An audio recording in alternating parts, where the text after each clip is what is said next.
Hi friends, welcome back to my channel hello SR kitchen. ఈరోజు మన recipe వచ్చేసి అదేదో సినిమాలో చెప్పినట్టు గోంగూర తోటకాడ కాపు కాస కోడికూత వేళ దాకా ఎదురు చూసా.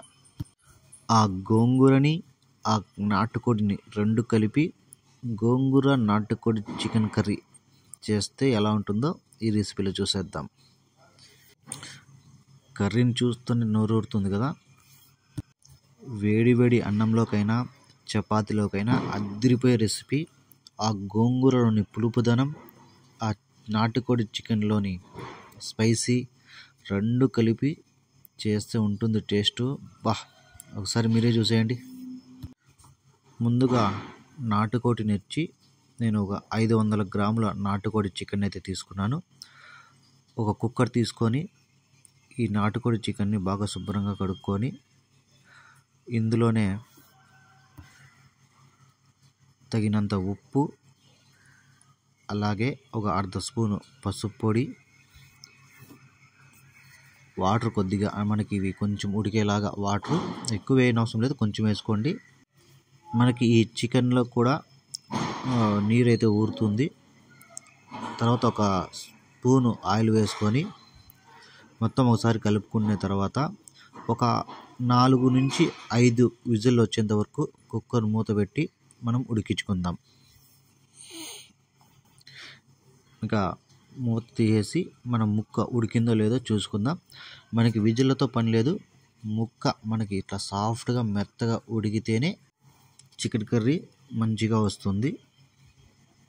తర్వాత ఆ చికెన్ పక్కన పెట్టేసి ఒక కడాయి తీసుకొని అందులో ఒక 3 నుంచి 4 స్పూన్ల ఆయిల్ వేసుకుందాం.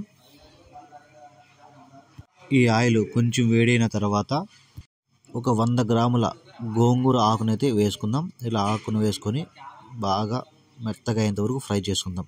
మనకి ఎక్కువ గోంగూర వేయనవసరం కూడా లేదు, లైట్గా వేసుకుందాం. మళ్ళీ ఎక్కువ వేసుకుంటే పుల్లగా ఉంటుంది కాబట్టి మనం కొంచెం వేసుకున్న చాలు, మనకి టేస్ట్ మంచిగా ఉంటుంది. ఇలా బాగా మెత్తగా ఫ్రై అయ్యేంత వరకు ఒక 2 నిమిషాల పాటు మనం వీటిని బాగా బాయిల్ చేసుకుందాం.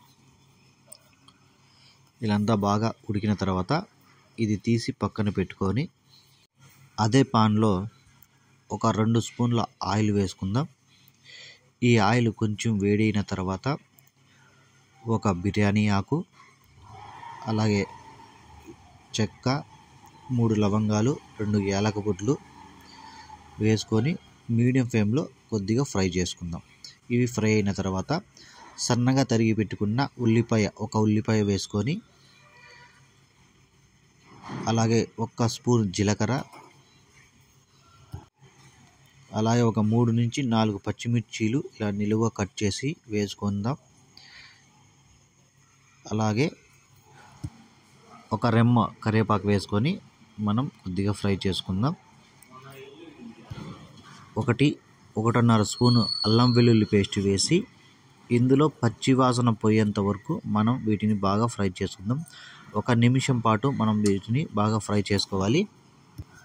తర్వాత ఒక 2 చిన్న టమాటాను తీసుకొని ఇలా నిలువుగా కట్ చేసుకొని ఇందులో వేసుకొని ఇవన్నీ బాగా మగ్గిపోయేంత వరకు మనం 2-3 నిమిషాల పాటు బాగా ఫ్రై చేసుకోవాలి. ఇందులో పచ్చివాసన పోయేంత వరకు మనం వీటిని బాగా ఉడికించుకోవాలి.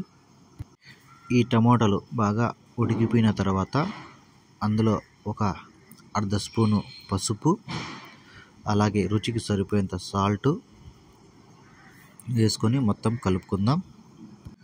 మనం ఉడికించి పక్కన పెట్టుకున్న ఈ నాటుకోడిని అందులో వేసుకుందాం. ఈ వాటర్తో సహా వేసుకుందాం, అంటే వాటర్ ఏమి ఎక్కువ ఉండవు కాబట్టి మనం వాటర్తో సహా వేసుకుందాం.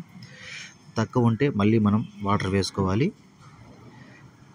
ఈ చికెన్ వేసి మొత్తం ఒకసారి బాగా కలుపుకోవాలి.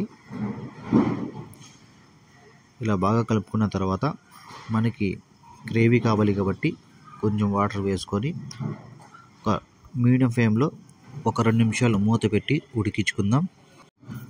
2 నిమిషాల తర్వాత మూత తీసేసి 1.5 స్పూను మిరప్పొడి, అలాగే ఒక 1/4 స్పూన్ అంత ధనియాల పొడి వేసుకొని మొత్తం ఒకసారి బాగా కలుపుకోవాలి.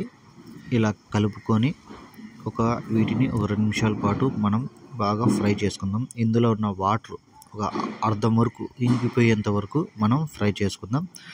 చూసాం, మనకైతే వాటర్ అయితే మొత్తం ఒక హాఫ్ వరకు ఇంకిపోయింది. తర్వాత మనం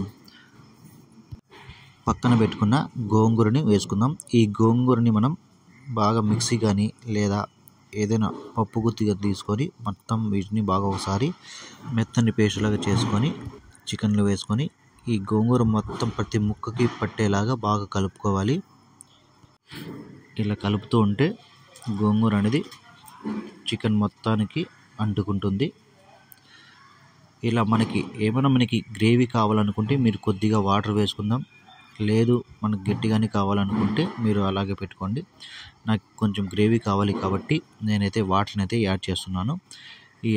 ఇప్పుడు వేసిన వాటర్ కూడా ఒక అర్ధం వరకు ఇంకిపోయేంత వరకు మనం వీటిని ఫ్రై చేసుకుందాం.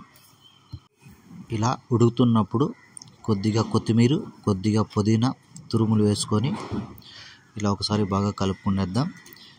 ఇంకా ఒక 2 నిమిషాల్లో మనం దించుతాం అనే లోపు 2 నిమిషాల ముందు మనం ఒక స్పూను గరం మసాలా వేసుకుందాం. ఈ నాన్ వెజ్ కర్రీ ఏదైనా పర్లేదు, గరం మసాలా పడాల్సిందే. ఈ గరం మసాలా వేసుకొని మొత్తం ఒకసారి కలుపుకున్న తర్వాత ఒక 2 నిమిషాలు అయ్యాక స్టవ్ ఆఫ్ చేసి దించేసుకుందాం. అంతే, ఇంకా మనకైతే ఈ గోంగూర నాటుకోడి చికెన్ అయితే రెడీ అయిపోయింది. ఇంకా అన్నంలోకైనా చపాతీలకైనా అదిరిపోయే రెసిపీ. ఒకసారి మీరు నేను చెప్పినట్టు ట్రై చేయండి. ఎలా వచ్చిందో కామెంట్ చేయండి. ఈ రెసిపీ కానీ మీకు నచ్చితే please like and subscribe. Thank you.